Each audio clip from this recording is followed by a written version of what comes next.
They've rediscovered each other and are diving into this next chapter with nostalgia and curiosity, with some humor, which we love, and even a healthy dose of adventure.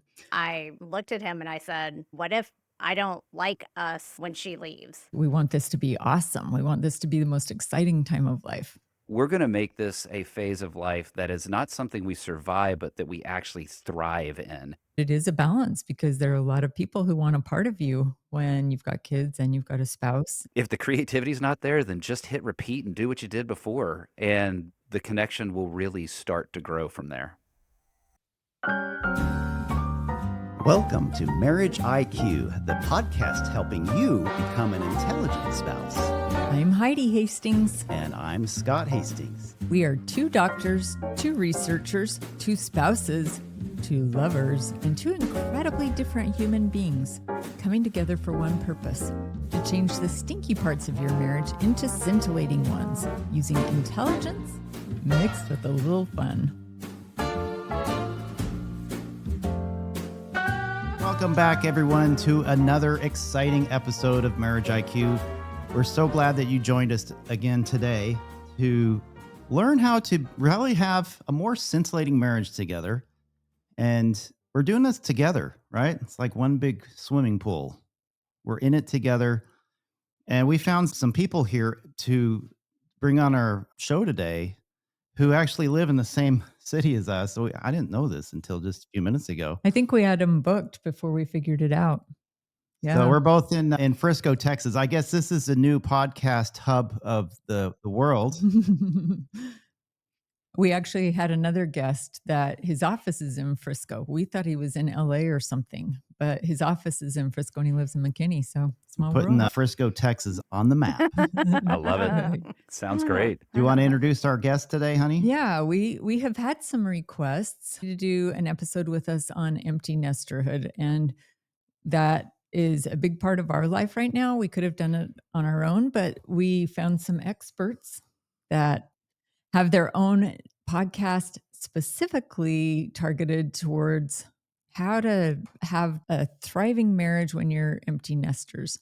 So Rick and Clancy Denton, who live not too far away from us, are definitely not slowing down. They're really leveling up. And with their two young adult kids out of the house now, they've rediscovered each other and are diving into this next chapter with nostalgia and curiosity, with some humor, which we love, and even a healthy dose of adventure. I like them already. Yeah. Their podcast is called The Loud Quiet, which I think that's a great title. They unpack what it really means to thrive in those empty nest years, renavigating routines and launching new dreams and laughing, even probably sometimes through tears at the really unpredictable moments along the way. So it's going to be real, it's going to be raw and refreshingly relatable. That's a lot of R's, honey. Let's see if I can say that again. R Real, is the raw, letter of and the day. refreshing. So the Dentons are just two people trying to figure out life together and inviting all the rest of us to do the same. So welcome, Rick and Clancy, to Marriage IQ. Thank you y'all so much for having letting us. us be Yeah. on the show. It's going to be great. So when did you decide to start a podcast? Ooh. Yeah, you should take that I'll one. take this one. So, our daughter's senior year, she's our youngest one to leave in 2023. Rick and I had been out one evening, dinner, drinks. On the way home, I looked at him and I said, "What if I don't like us when she leaves?" Wow. Ouch. How did that feel? How did that feel, Rick? Scared. Let's see. Can we use the E flag here? How about it scared the crap out of me is what it really did. I did everything I could to stay on the road driving home, but it was a very eye-opening moment to realize the woman that I'd spent all of this years and all of this life together, in my ears, even if it wasn't necessarily her intent, in my ears and in my head, I was hearing, I don't know that I want to be around you anymore. Mm.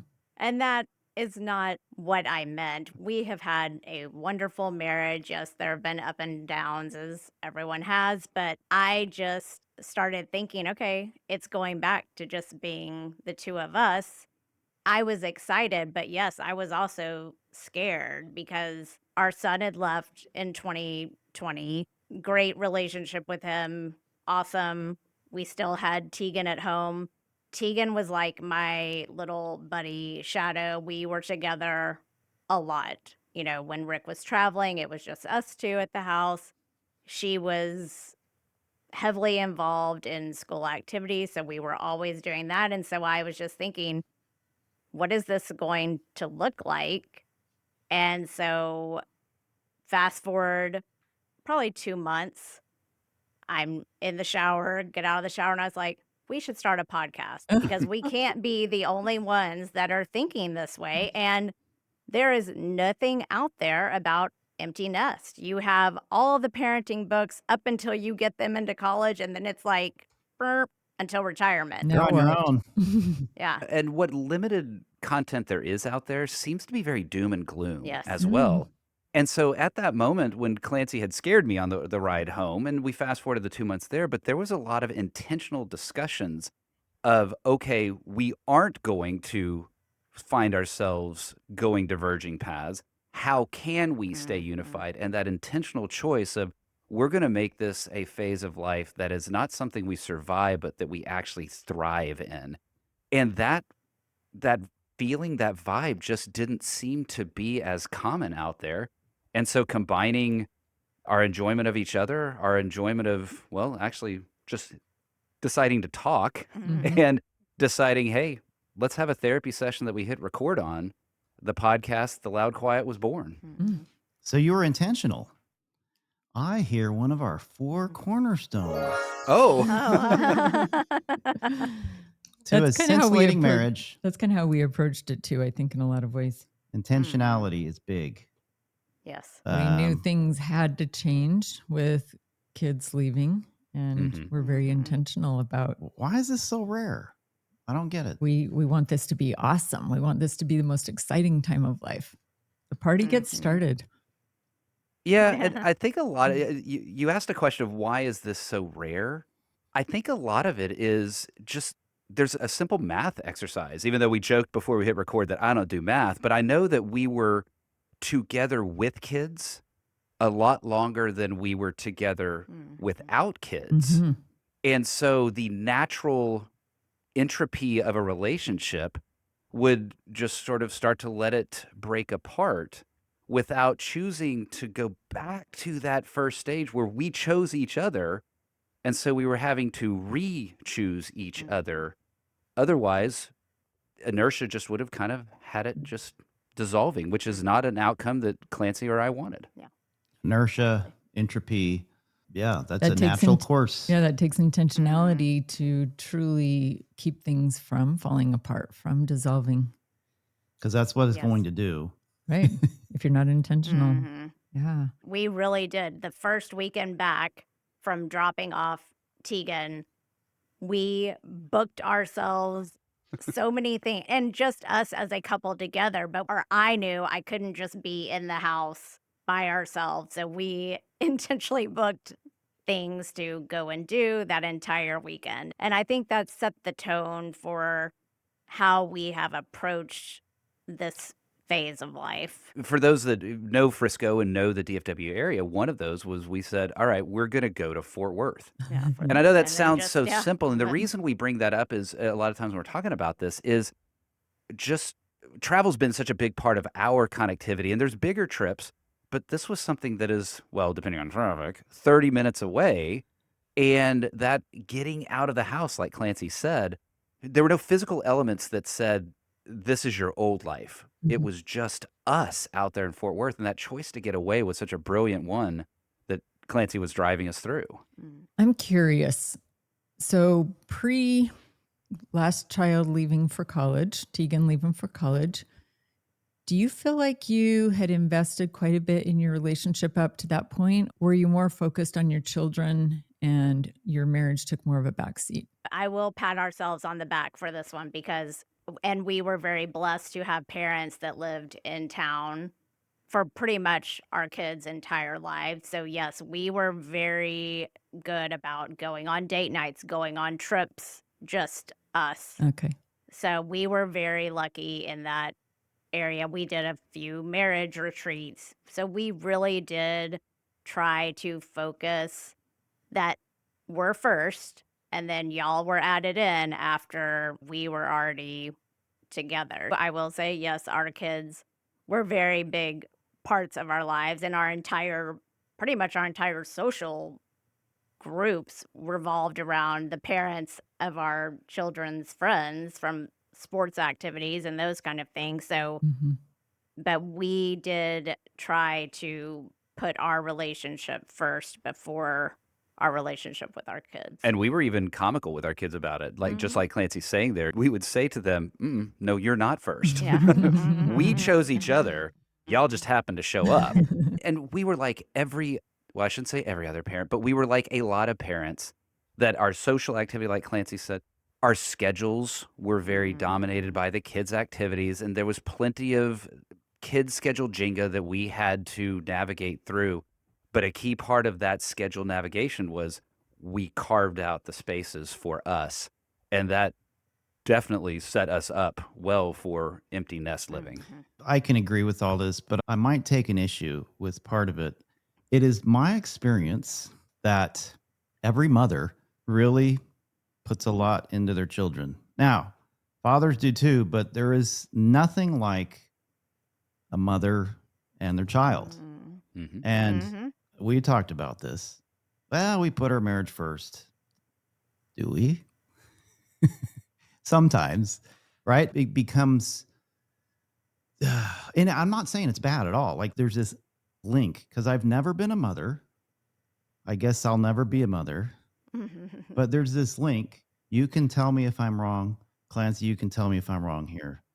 But that a very, very, very powerful bond between mother and child that sometimes feels, To you.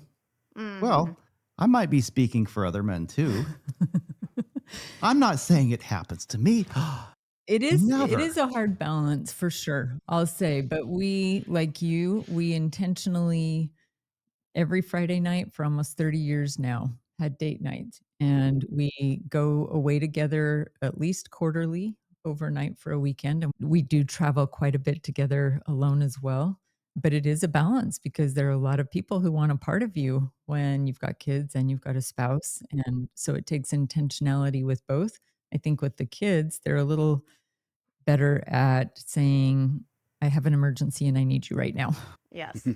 And I think there's seasons. There were definitely seasons in our marriage that I'm sure he felt the same way, that I was giving so much to the kids because at that time they needed me. And there's also things that pop up that, yes. And that's why I really did. I had a harder time, I think, with my daughter leaving, even though my son and I are very close, but I had a harder time with her going just because of the bond that is still there, but that was there, her being my last one. And yes, so I had a rougher time with that one. It's definitely a role Yeah. shift, and those Hmm. role transitions can be pretty rough.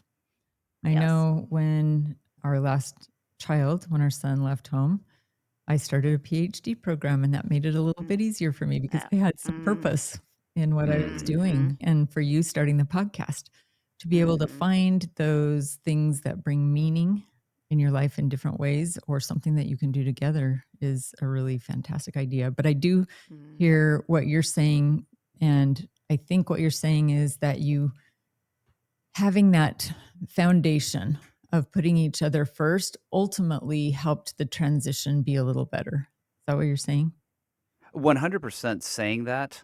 I also want to encourage anyone who's listening to this that would say, look, we over prioritized our kids. Now the kids are gone. What do we do with each other? It's cliche to say, I know, but it's not too late. Okay. In many cases, you were dating before the kids showed up. So just tap into some of those memories, even recreating old dates, if that's possible. We spent a lot of our time, and I know for listeners who aren't familiar with the area, some of this won't land as well, but we spent a lot of our time in our dating days down in the Dallas area and the entertainment and the dining that's down there. We have found ourselves going down there and redoing, if you will, some of those old original dates. So even if the foundations hadn't been poured while the kids were there, anyone who's entering this phase, there's still that opportunity to remember how you were before the kids. And if the creativity's not there, then just hit repeat and do what you did before, and the connection will really start to grow from there. Well, I didn't grow up in Dallas, but I got here as soon as I could. We don't have any of those, but I mean, we're here 11 years now, and Have a lot of good I memories. don't know why I didn't start here. I'm a little ticked off about that. So tell us some more about what some of the things that you did to make that transition easier are, and how choosing joy, choosing to be happy about this period of life instead of just mourning it or feeling grief over it has made a difference for you. You know, it's allowing yourself to feel all of the feelings. So there is a period of mourning.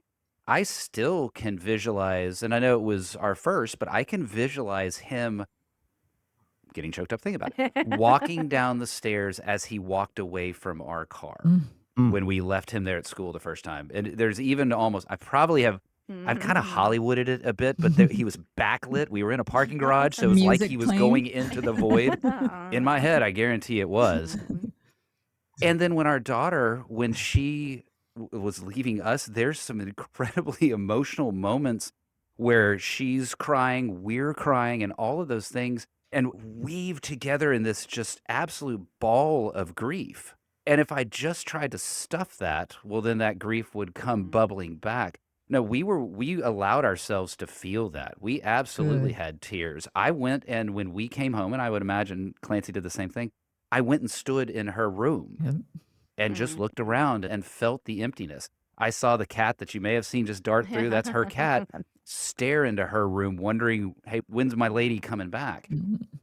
Feel that, but then moving with that intentionality that we described earlier into, if the joy doesn't come automatically, well, I think that's why we chose activities, because by choosing action, it then almost helped us fake it before we make it, right? Oh, we're going to do this. We're going to feel good about this. And then we, well, felt good about it. Yeah, we travel a lot. And a lot of those travels are going back to see the kids because they were both in Arizona at one time.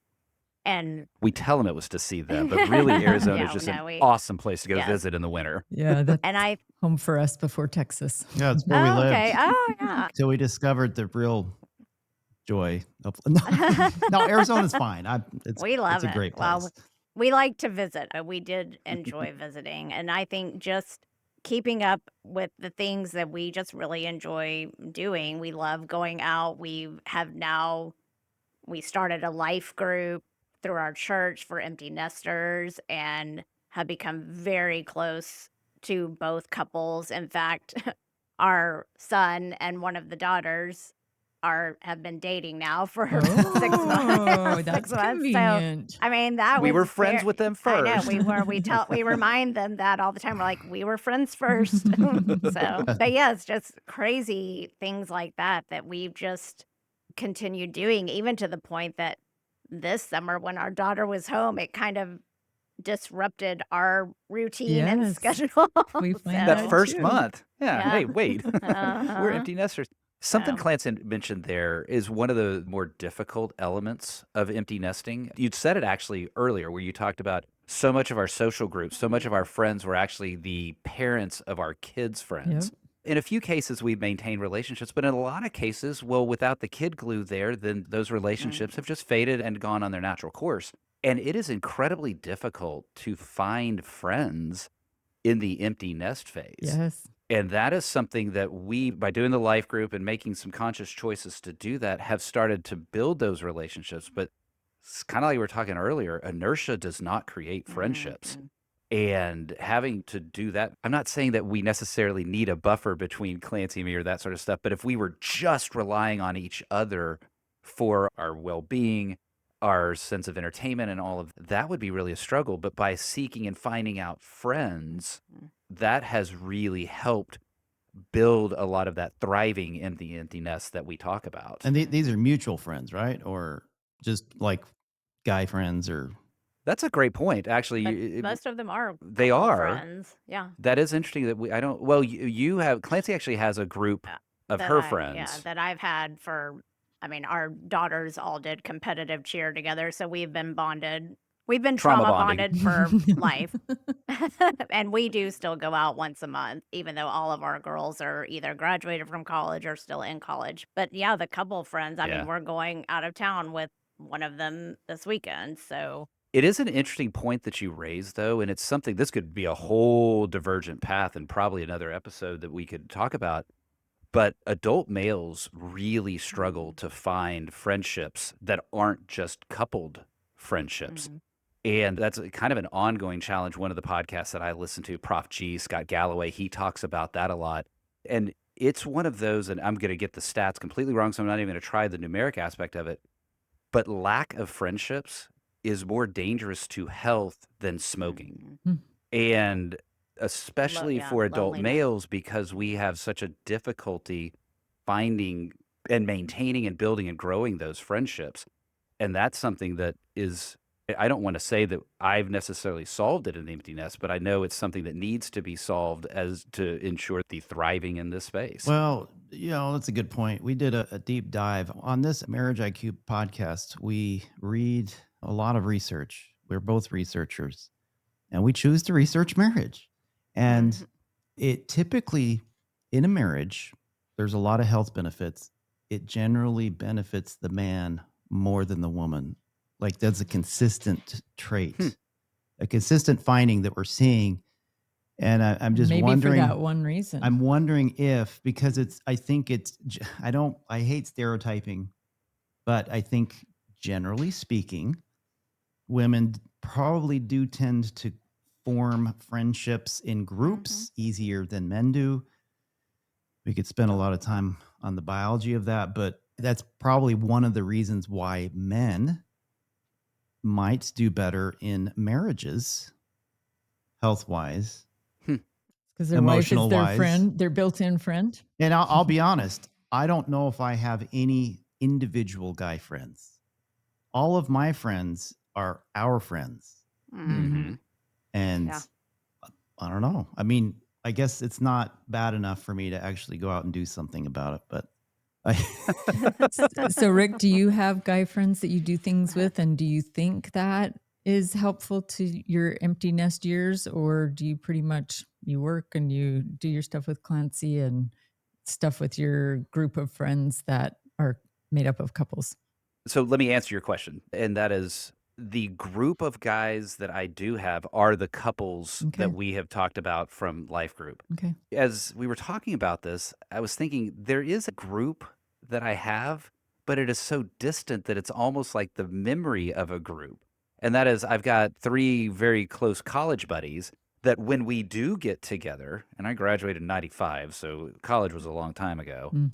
When we do get together, it's just like old times, but we don't get together that often. So it's hard to call them necessarily a group of guy friends that I have that are independent of Clancy. And so I think the answer to that has to be, I don't have one other than the couple's friends that we do. We do stuff as the guys. That is a normal course of business for us.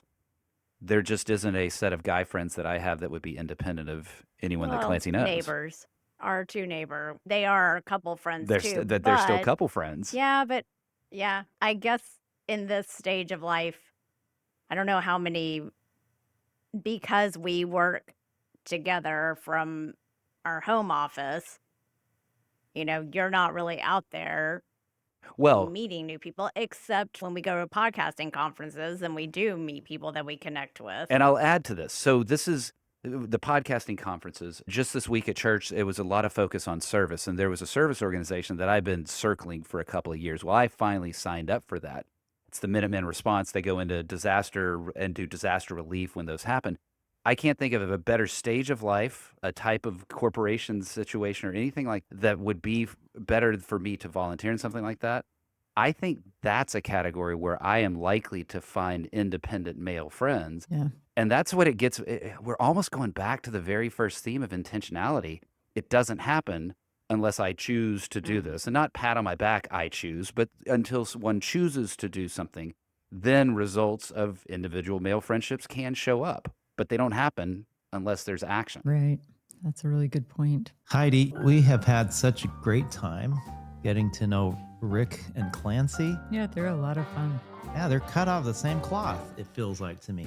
And we really appreciate you all joining us today, getting to know the Dentons and how they like to empty nest together. I think as we all kind of learn from each other, we can learn how to do it better. Right. They have some really great ideas, and I'm excited to hear part 2 of this episode where they're going to get into talking a little bit about sandwich generations and what that looks like. The sandwich generation. What is that? Well, I guess you'll have to join us on Friday to find out. And how to navigate it. Until then, we hope that you have a great rest of your week. Don't forget to visit us at marriageiq.com. And until Friday, we'll see you on another exciting episode of Marriage IQ.